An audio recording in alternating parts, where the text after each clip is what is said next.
যে বদনজরের কারণে বাইতুল্লাহ জিয়ারতকারী একজন বাচ্চা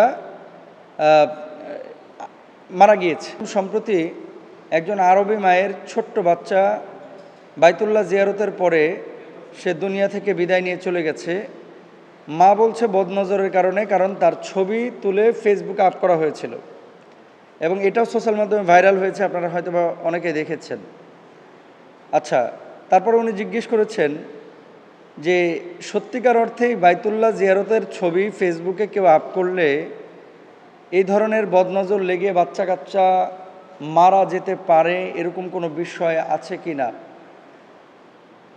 বাংলাদেশের নয়া দিগন্ত পত্রিকা দেখলাম, বিভিন্ন স্যাটেলাইট চ্যানেল দেখলাম, অনেকেই কিন্তু এই সোশ্যাল মাধ্যমে এই নিউজটা করেছে যে বদনজরের কারণে বাইতুল্লাহ জিয়ারতকারী একজন বাচ্চা মারা গিয়েছে, এরকম কথা, এবং ছবিটাও দেখেছি, আপনারা সবাই দেখেছেন, এটা মানে ছড়িয়ে পড়েছে।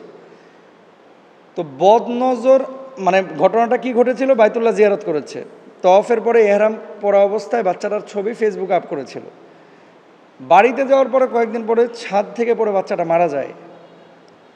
তো এখন মায়ের সন্দেহ হচ্ছে যে ফেসবুকে আমি ছবিটা আপ করার পরে আমার বাচ্চাটা ডে বাই ডে কেমন যেন পরিবর্তন হচ্ছিল, তারপরে কিন্তু তার মৃত্যু ঘটেছে। এটা সম্ভব কিনা। বদনজর এটা কিন্তু আছে হাদিসের মধ্যে। রাসূল আকরাম সাল্লাল্লাহু আলাইহি ওয়াসাল্লাম বলেছেন, তিনি কি বলছেন খেয়াল করেন, আকসারু মা ইয়ামুতু মিন উম্মতি বাদা কযা ইল্লাহি ওয়া কদরিহি বিল আনফুস। আল্লাহর নির্ধারিত কদা এবং কদর মানে ভাগ্য, এরপরে আমার উম্মত সবচাইতে বেশি মারা যাবে বদনজরের কারণে। নাউজুবিল্লাহ। আমার উম্মত সবচাইতে বেশি মারা যাবে কি কারণে? বদনজরের কারণে। ছোট বাচ্চাদেরকে এই যে আপনারা অনেকে টিপ লাগায় দেন কপালের মধ্যে, যে যাতে করে নজর না পড়ে। টিপ লাগানো বলতে ওই যে কালো একটা গোল একটা আকার দিয়ে আপনার আগে তো হারিকেনের কালি থেকে, তারপরে ওই যে কুপিবাতির কালি থেকে এগুলা গরম করে তারপরে কপালে দেওয়া হতো।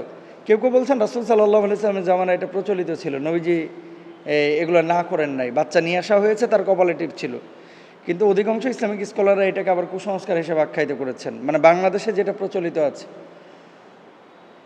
তো বদনজর থেকে বাঁচার জন্য রাসূল আকরাম সাল্লাল্লাহু আলাইহি ওয়াসাল্লাম যে সমস্ত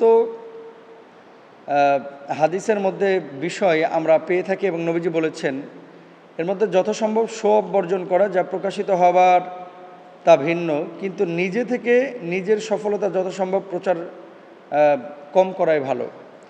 বাচ্চা কাচ্চা অনেক সময় দেখা যায় নাদোষ নদোষ, গালগুলা ফোলা ফোলা, কিছু মানুষ আপনার এই গাল টাইনা বলে কিউটের ডিব্বা, গালটারে ধরে টিপ দেয়, দিয়ে বলে আরে বাবারে বাবা একটা কিউটের ডিব্বা। এগুলো কিন্তু বদনজরের প্রাথমিক স্টেপস। আপনি কি বলবেন, একটা বাচ্চা যদি সুন্দর দেখেন তাহলে আপনি বলবেন মাশা আল্লাহ। মনে রাখবেন, মাশা আল্লাহ না বলে এরকম কিউটের ডিব্বা অথবা কিউটের বস্তা, কিউটের গাড়ি, এগুলো বলা যাবে না। 2 নম্বর, সকাল সন্ধ্যা মাসনুন যে দোয়াগুলো রয়েছে, ফজরের সালাত কিছুতে কাজা না করা, এবং মাসনুন দোয়া এবং জিকির যেগুলো হিসনুল মুসলিমের মধ্যে, হিসনুল মুসলিম গ্রন্থের মধ্যে পাওয়া যায়, এই দোয়াগুলো করে সেই সাথে বাচ্চাটার উপরে ফুৎকার করা, যাতে করে বাচ্চার ক্ষতি না হয়। যত সম্ভব বেশি বেশি জিকির আজকার করা, কথাবার্তার ফাঁকে ফাঁকে বেশি বেশি আল্লাহর শুকরিয়া আদায় করা, সুবহানাল্লাহ, আলহামদুলিল্লাহ, মাশা আল্লাহ। তারপরে সপ্তাহে একবার হলেও চেষ্টা করা যে রুকিয়া বা মানে রাকে রিলেটেড যে সমস্ত আয়াতগুলো আছে, এই আয়াতগুলো পড়ে পড়ে বাচ্চাটাকে ফুৎকার করা। আয়াতুল কুরসি সবচেয়ে বেশি উপকারী। কোনো সমস্যা আপতিত হলে নিজের সাফল্য লেভেল কমে গেলে রুকিয়া করা। আচ্ছা, তারপরে দেখেন আল্লাহর হাবিব সাল্লাল্লাহু আলাইহি ওয়াসাল্লামের সময়ও কিন্তু এই বদনজরের ঘটনা ঘটেছে এবং নবীজি সাল্লাল্লাহু আলাইহি ওয়াসাল্লাম স্পষ্টভাবে আমাদেরকে শিখিয়ে গিয়েছেন যে কিভাবে আমরা এর থেকে আপনার পরিত্রাণ পাবো। আল্লাহ তাআলা সূরা নাহলের 32 নম্বর আয়াতের মধ্যে কি বলছেন, আল্লাহ তোমাদেরকে তোমাদের জোড়া সৃষ্টি করেছেন এবং তোমাদের যুগল হতে তোমাদের জন্য পুত্র পুত্রাদের সৃষ্টি করেছেন, তোমাদের উত্তম জীবনোপকরণ দিয়েছেন। ওয়াজআলনাকুম শুউবান ওয়া ক্বাবাইলা লিতাআরাফু। অন্য জায়গায় আল্লাহ তাআলা বলছেন যে আল্লাহ তাআলা আমাদেরকে যে বানিয়েছেন একে অপরকে যাতে করে আমরা মানে চিনতে পারি, জানতে পারি, একে অপরের সাথে যেন আমরা পরিচয় লাভ করতে পারি। হাদিসের গ্রন্থগুলোতে বাচ্চাদের নিরাপত্তার জন্য সবচাইতে কার্যকরী যে আমলটা পেশ করা হয়েছে, সবচাইতে কার্যকরী সে আমলটা হচ্ছে একটি দোয়া। আপনাদেরকে বলছি, ওয়াইদুকুমা বিকালিমাতিল্লাহি তাম্মাতি মিন কুল্লি শাইতানিন ওয়াহাম্মাতিন ওয়া মিন কুল্লি আইনিন লাম্মাতিন। আমি আবারও বলছি দোয়াটি,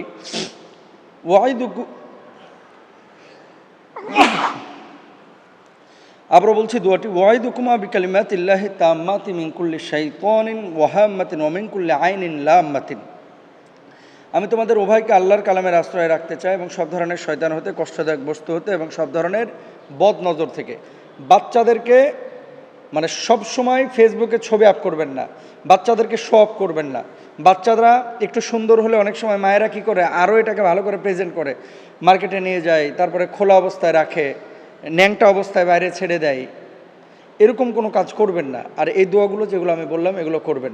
তবে এই সম্ভবত মিশরি মা যার বাচ্চাটা মারা গিয়েছে এবং সোশ্যাল মাধ্যমে ভাইরাল হয়েছে, এই মা ধারণা করছে যে বদনজরের কারণে হয়তো বা বাচ্চাটা মারা গিয়েছে। তবে বদনজর সত্য, এটা অস্বীকার করার কোনো সুযোগ নাই।